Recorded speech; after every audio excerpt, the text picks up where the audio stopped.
For this video, I'm going to take you on a hotel tour of the Grand Palms Country Club located in Pembroke Pines, Florida.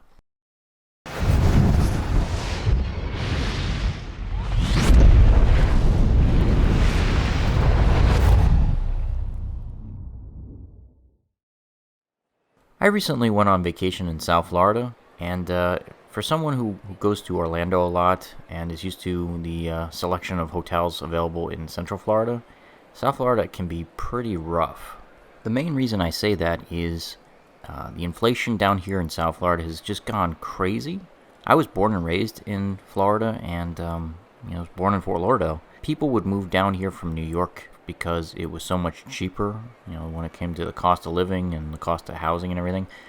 But that ship has sailed just because of how much rent and the cost of food and gas is down here, that it's just about the same as the cost you'll experience up in New York City.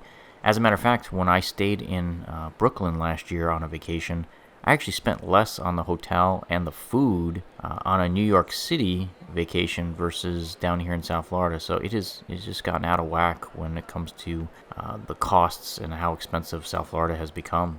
So for my recent vacation, I stayed at the Grand Palms Country Club, at least the hotel there, and overall it was kind of a mixed bag.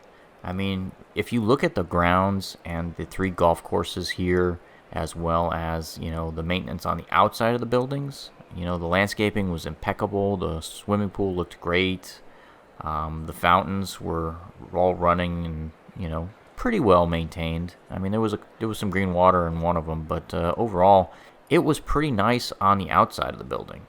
Unfortunately, the same can't be said once you get inside the hotel room. I know there were some guests who were in the same hallway as I was that were complaining about musty and stale air inside the rooms. I didn't have that much problem with that, but the inside of the rooms are definitely tired. You could tell the carpeting was probably like 20 years old, and the mattresses were, kind of soft and have lost a lot of their, elasticity. And once again, I booked a hotel room with 2 beds, and the one bed had a broken frame again. I don't know, that's the second time I've stayed in South Florida, and one of the beds had a collapsed bed frame. The box spring had broken, and it was kind of sinking into the bottom of the frame. One of the oversights that I think at this hotel was these hotel rooms do not include a mini fridge or a microwave oven. And like 95% of hotel rooms nowadays have those things, and I think most people take it for granted. But if you are planning to eat inside the room, you're going to be out of luck, because it's not going to be a pleasant experience. I mean, I guess you could bring a cooler and fill it with ice. They do have an ice machine here at the hotel, but I know some people are going to be disappointed with that omission. Now, I realize this is the off-season, but this hotel is definitely struggling with vacancy. I think they were only operating in the one building, and the other 2 wings were closed because I never saw anybody. Another thing that was kind of a bummer was the on-site restaurant was closed. I think it was just closed for the season. The pro shop was open. I did walk in there and talk to the lady in there, and the customer service here was great. I did have a pleasant experience overall. Now, if this hotel was located in Central Florida, I'd probably rate it at about a 5 out of 10, which would be just completely average, nothing to call home about. However, because this hotel is located in South Florida, and it's just so much more difficult to find a nice hotel room down here, I'm actually going to grade this a little on the curve and give this overall score about a 6 out of 10. This hotel was on par with the La Quinta Inn that I stayed at in Coral Springs. They're very similar in condition. Now, if you are an avid golfer, that is the highlight of staying here. They do have 3 really nice 9-hole golf courses to choose from. The tennis courts are pretty good too. Now, they did say they have a spa and massage parlor also located here, but obviously I didn't have time to investigate that at all. The other highlight of staying here is Pembroke Pines is amazing when it comes to shopping and restaurants. I mean, there were probably 12 to 15 restaurants within a mile. You could definitely walk to quite a few of them. There's a really amazing mall that's about 3 miles east of here.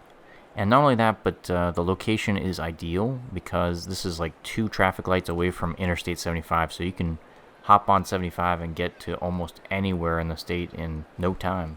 Now, while I was staying here, I actually went to a bunch of tourist attractions down in Miami. When I went to like Zoo Miami, the Gold Coast Railroad Museum, all that stuff, that's about a half-hour drive from here. And it's all expressway too, so it's a really easy drive. You basically just take 75 south and then dump it into the Turnpike and Ronald Reagan Expressway, whatever it is, and there's maybe like 2 or 3 traffic lights between here and those particular attractions. Another thing that I should probably mention is the room air conditioners are pretty loud in this hotel, so if you have trouble sleeping when the compressor kicks in, it is pretty noisy, and it could wake you up in the middle of the night if you're running the AC. And let's face it, a lot of people will have to run the AC at night, because in South Florida, even at nighttime, it's still like 85 degrees. Another thing worth mentioning is the parking lot.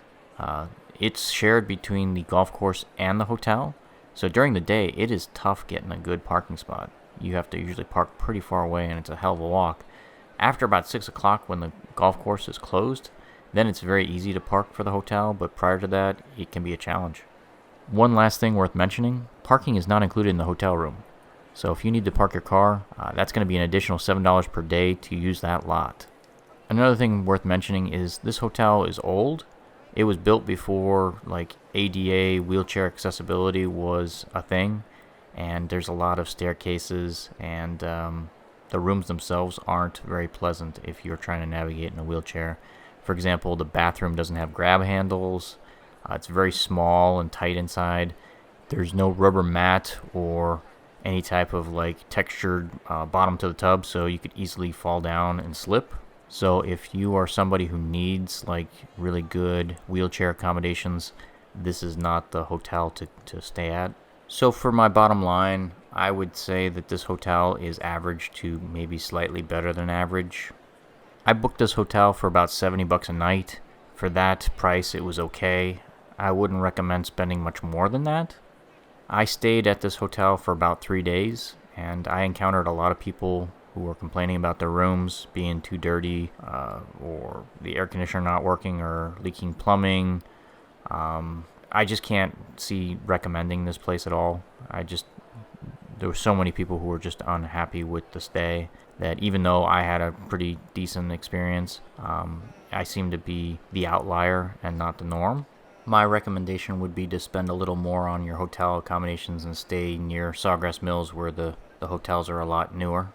But if you're in a situation where you need to stay in Pembroke Pines, I guess the Grand Palms will be okay.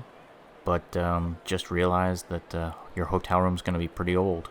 Thanks for joining me on this hotel tour of the Grand Palms Country Club. If you enjoyed this episode of The Adventure Schmuck, don't forget to like and subscribe.